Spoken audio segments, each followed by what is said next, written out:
Avant, j'étais un guerrier commando. Ma mission était de protéger la France. Aujourd'hui, je suis un guerrier taoïste. Ma mission est de protéger la vie. Vous comprendrez le sens de cette phrase au fil de mon texte. Je suis passé de l'obscurité nécessaire à toute activité commando, à toute mission commando, à la pleine lumière de mon vécu et de ce que je suis. Ce passage d'une vision horizontale de la vie, terre à terre, terrestre, me conduit vers une vision verticale, vision imprégnée de spiritualité, de pensée taoïste. Avant, j'étais carapacé comme une tortue.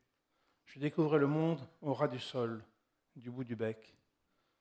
Aujourd'hui, je le découvre avec la vision de l'aigle, vision de hauteur, vision de globalité. De tortue, je suis devenu un aigle. Quand je regarde mon histoire, d'où je viens et où j'en suis aujourd'hui,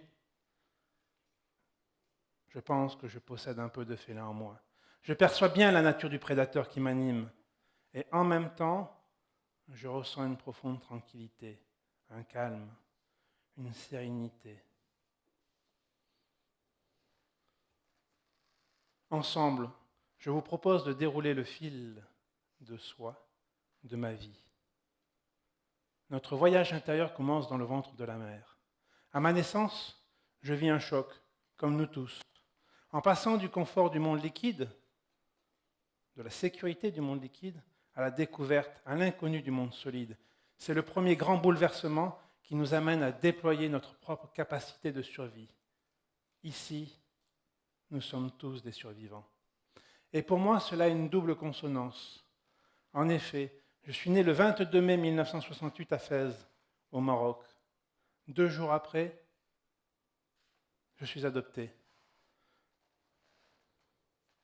Ce changement de ligne ancestrale, associé au bruit de guerre, crée en moi un sentiment d'inquiétude existentielle, sentiment qui me pousse à me dépasser, qui me pousse à m'adapter en augmentant ma valeur physique et en accumulant des savoir-faire dans le domaine de la survie. De ma naissance à l'âge de 20 ans, j'ai déménagé 8 fois, du Maroc à La Réunion, de La Réunion en métropole, avec à chaque fois un changement de biotope, de culture, voire un changement de langue. Ces événements de vie m'ont contraint à une adaptation rapide, devenant pour moi une nécessité vitale. Et très tôt, je développe ma nature du combattant. Avant 6 ans, je monte sur le tatami, je commence le judo. En fait, je monte sur les tatamis au fil de mes déménagements.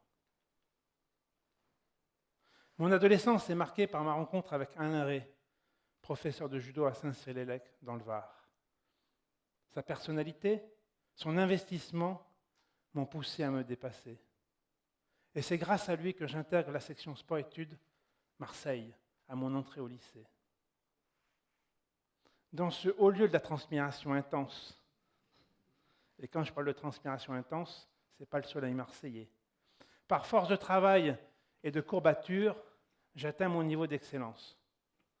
En 22 ans de pratique, je vis plusieurs fois les championnats de France, je côtoie les compétitions internationales, j'ai même la chance de pouvoir m'entraîner avec l'équipe olympique japonaise en 1988.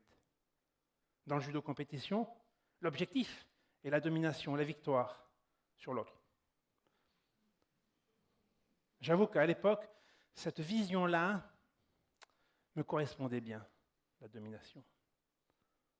À 20 ans, changement d'orientation totale, je m'engage dans les troupes de marine en tant que sous-officier.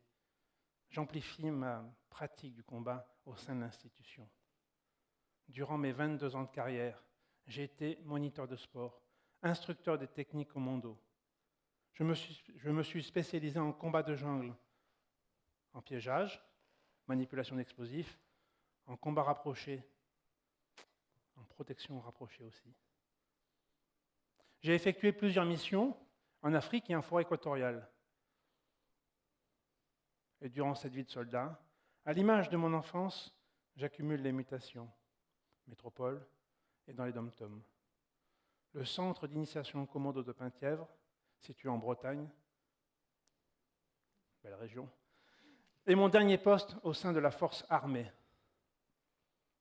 Toute la première partie de ma vie repose sur la croyance que le monde est hostile et dangereux. J'ai été tortue. Par force de travail, je suis devenu rhinocéros. Je me suis créé une carapace. À ce moment-là de ma vie, la compréhension que j'ai est une compréhension terre-à-terre, terrestre.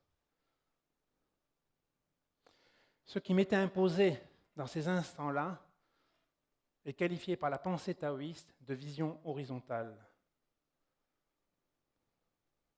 3 grands événements vont venir bouleverser et changer mon regard sur la vie pour m'amener à appréhender ce que l'on nomme dans la pensée taoïste le champ de tous les possibles. Le premier grand bouleversement se déroule en Martinique. Au cours d'un exercice commando en mer, je suis heurté par l'hélice de mon bateau. J'ai la mâchoire complètement arrachée.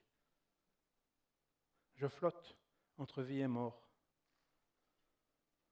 Dans un état de demi-conscience, grâce à la puissance de l'instinct de survie, je réussis à nager jusqu'au rivage.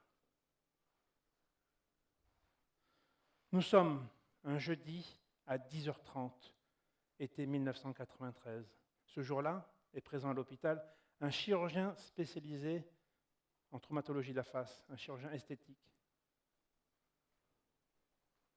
Il est de renfort l'été et uniquement le jeudi. Quelle chance extraordinaire! Être au bon endroit au bon moment, ça fait du bien.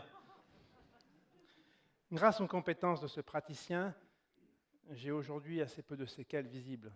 D'ailleurs, vous ne voyez rien. 2 opérations plus tard, de la face, 8 semaines d'hôpital, je sors amaigri et affaibli. Il me faut environ 1 an de travail acharné pour retrouver un semblant de valeur physique. Pour moi, le judo, c'est terminé. Les douleurs sont trop fortes. Mon corps me pousse à changer de discipline martiale. Je recherche une pratique qui se veut plus douce, plus fluide, plus juste, moins abrasive pour moi. Et au hasard, et on sait bien que le hasard n'existe pas, je me lance dans l'aïkido et découvre l'art du sabre.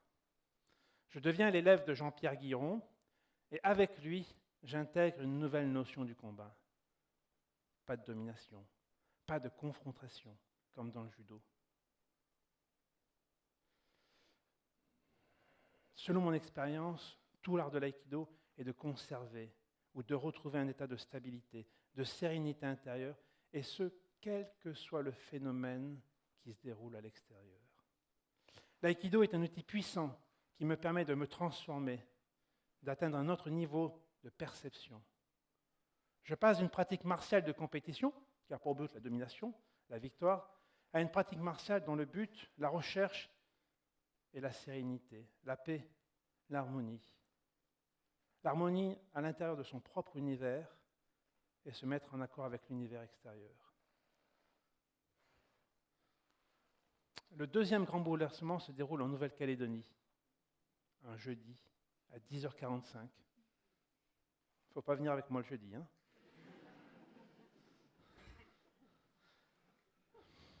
Quasiment heure pour heure, jour pour jour, 9 ans après mon premier accident. J'ouvre une parenthèse, le chiffre 9 dans la pensée taoïste correspond à la fin d'un cycle. Je suis dans l'exercice de mes fonctions et je reçois un bris de verre qui tombe d'une vitrine et me tranche la cuisse. La concordance entre ces 2 événements fait ressurgir en moi l'intensité émotionnelle du premier accident. Cette blessure de gravité moyenne agit comme une secousse sismique qui m'entraîne dans un profond trouble intérieur, une perte de repère, une perte de certitude. Avec ces 2 épisodes violents, je vis 2 grands états de fragilité. Lors du premier, une faiblesse physique. Lors du second, une faiblesse mentale. Et je suis soigné pour cet état grave de trouble psychologique par le seul acupuncteur de la province nord en Calédonie. C'est ma rencontre avec l'art de l'aiguille. Nos échanges éveillent en moi l'envie, l'excitation de me former à cette pratique de santé. Le troisième événement survient à mon retour en métropole. Je suis muté pour commander le centre commando de Penthièvre. Sur place, j'entends parler d'un très grand maître de la médecine traditionnelle chinoise, Daniel Laurent. Une intime conviction me pousse à le rencontrer. La connexion entre nous est immédiate. Son enseignement est une révélation. Je transfère immédiatement l'art du sabre à l'art de l'aiguille. Au cours du premier séminaire, avec lui, ce qui était caché se révèle, devient une évidence. Je suis fait pour être acupuncteur. Je deviens son élève, puis son assistant durant 9 ans. Un cycle se termine. Je quitte l'armée et j'ouvre mon cabinet d'acupuncture. J'ai été un fils, j'ai été un élève, j'ai été un commando. Je peux même dire, j'ai été un survivant. Aujourd'hui, je pratique la médecine traditionnelle des valeurs taoïstes. La guerre que je mène dans mon cabinet est une guerre énergétique. J'utilise l'art de l'aiguille pour potentialiser, restaurer l'état de santé de l'être qui est en demande. C'est en cela que je me vois comme un guerrier pacifiste taoïste. Dans la tradition taoïste, la notion d'horizontalité correspond à la somme de nos acquis et de notre vécu. Je vous la fais courte, c'est réduit. Les acquis, c'est tout simplement les acquis dépendent de mon alimentation et de mon éducation. Et quand je parle de l'alimentation, je parle de l'alimentation au sens le plus large possible. Et aujourd'hui, on a vu ce sens large de l'alimentation. Je me nourris d'air, je me nourris de vibrations, je me nourris d'odeurs, je me nourris d'aliments liquides, d'aliments solides, mais je me nourris aussi de musique, de lecture, de contact physique. Je me nourris de bien d'autres choses. L'éducation, c'est le programme de l'homme. L'éducation commence par l'apprentissage d'un langage. Le langage, c'est le premier mode de formatage du cerveau. Ça me permet de m'expliquer. Et puis, dans l'éducation, nous avons les règles de société et de notre famille. Alimentation, éducation fondent mon comportement, fondent ma manière d'agir. En quelque sorte, nous tous, nous sommes orientés, nous sommes programmés à avoir un agir particulier. Et c'est la prise de conscience de cette horizontalité associée à d'enrichissantes rencontres, à d'événements plus ou moins intenses, qui nous permettent d'accéder à notre verticalité. Et peut-être percevoir le talent qui est en nous.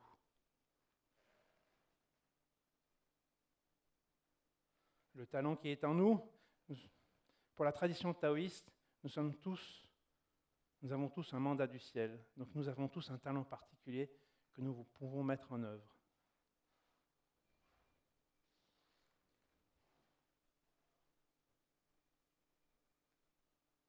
La vie, dans sa grande générosité, nous fait vivre des expériences intenses. C'est ma capacité à lâcher mes certitudes, mes croyances, à lâcher mon agir qui me conduit à la libération, à la liberté. La liberté de quoi? La liberté de déambuler tranquillement, puis de s'éveiller de notre état endormi, et enfin se libérer de nos entraves, s'envoler, voir la terre du haut du ciel. Je vous propose un jeu, la recherche d'un trésor, votre talent, et vous envoler avec moi. Merci.